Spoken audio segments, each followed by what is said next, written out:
Well, as Foreign Minister Penny Wong prepares to head to Washington, I'm joined by Foreign Editor for The Australian, Greg Sheridan. Greg, good evening and thanks for being with me. How would you describe the Albanese government's relationship with the Trump administration at this point, right now? Oh, James, good to be with you. Look, it's pretty frosty.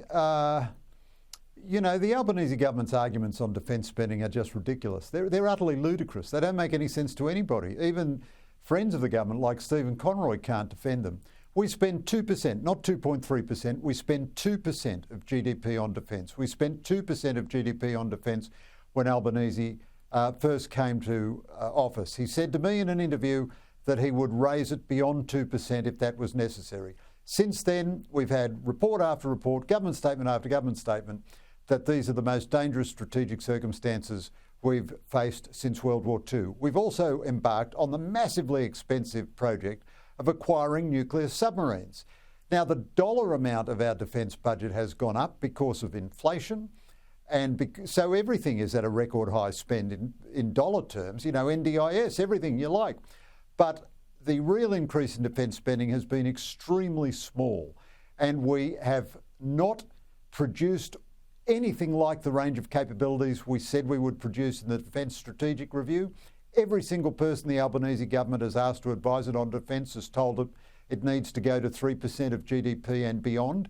And the Americans are asking all their allies to do more in their own defence. Now, it seems to me we've got a very ugly situation here. The Albanese government is saying, well, you can't get rid of us as an ally because you need our northern bases. Well, what a dismal and pathetic basis that is for an alliance.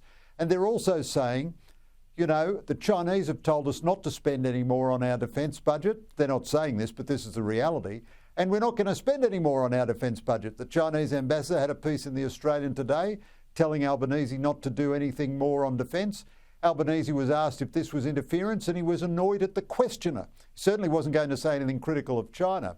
Now, the Trump administration doesn't spend much time thinking about Australia, but it notices all this and it thinks we've got a deadbeat government and we're a deadbeat ally.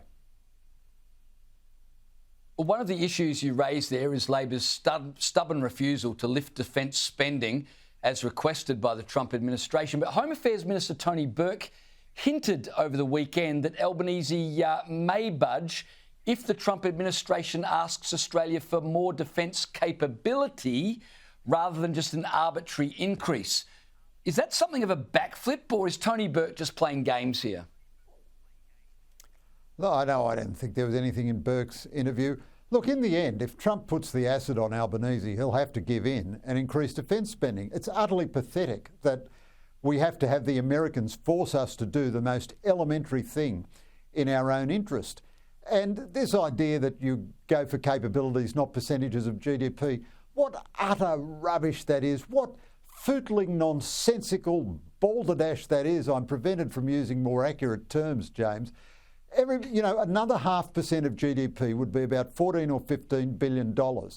And that would be used to buy capabilities. We might sustain our ships so that they could put to sea. We might upgrade our submarines. We might put more lethal weapons on our frigates. We might buy some drones rather than the single one-armed drone which we have now in our order of battle. We might buy the 4th squadron of F-35s that we're always going to buy and was cancelled by the Albanese government. We might buy the naval supply ships which the Defence Strategic Review said we needed in order to enable our Navy to operate further from shore than 100 metres.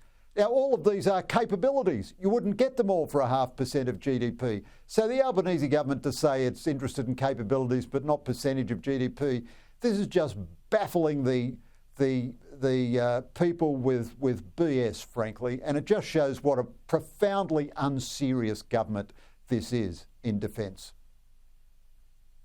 You mentioned earlier the op-ed in The Australian today from the Chinese ambassador. I spoke about it at the top of the show. The ambassador warning it's not in our interests to increase defence spending. It's so self-serving to the point of parody, and yet there he was saying it with a straight face. What does that tell you about the way China views the Albanese government, and what does Albanese's response, you mentioned he was annoyed that he had to even respond to it, tell the world about where the Albanese government sits in terms of its relationship with China. I note Albanese is not shy in criticising the Trump administration, but he dare not say anything about China. Yeah, I think the Chinese government would be extremely pleased with the Albanese government. Very, very pleased. What a bizarre position Australia is in.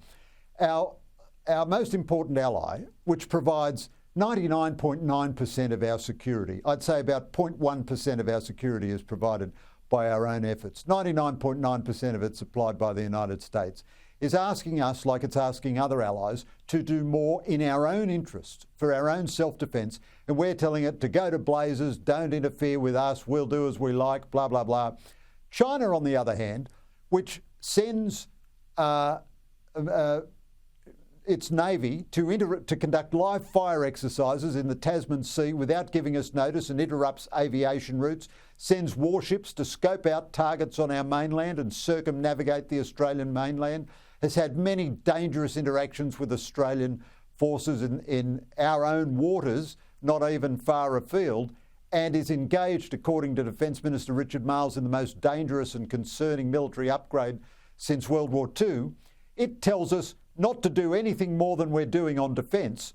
And Albanese won't even say, mind your own business, China. He is like a scared rabbit when confronted with the Chinese. And he is now effectively doing what China wants him to do, even to the point of defenestrating the Australian Strategic Policy Institute, which was one of China's embassy's demands a couple of years ago. He's doing absolutely everything China wants, including never, ever, ever criticising them, very unlike his first year in office. And on the other hand, he refuses any reasonable request from the Americans. We wouldn't send a vessel to help secure the Red Sea, even though we ask America to provide for our security, and we won't pay anything like a reasonable amount in our own defence, even though we've been politely asked by the Americans. So I think, it's frankly a pathetic performance by the Australian government. Yeah, I'm not sure what reception Penny Wong is expecting in Washington this week, but I'm sure it's not going to be warm. Greg Sheridan, always a pleasure to talk to you. Thanks for your time.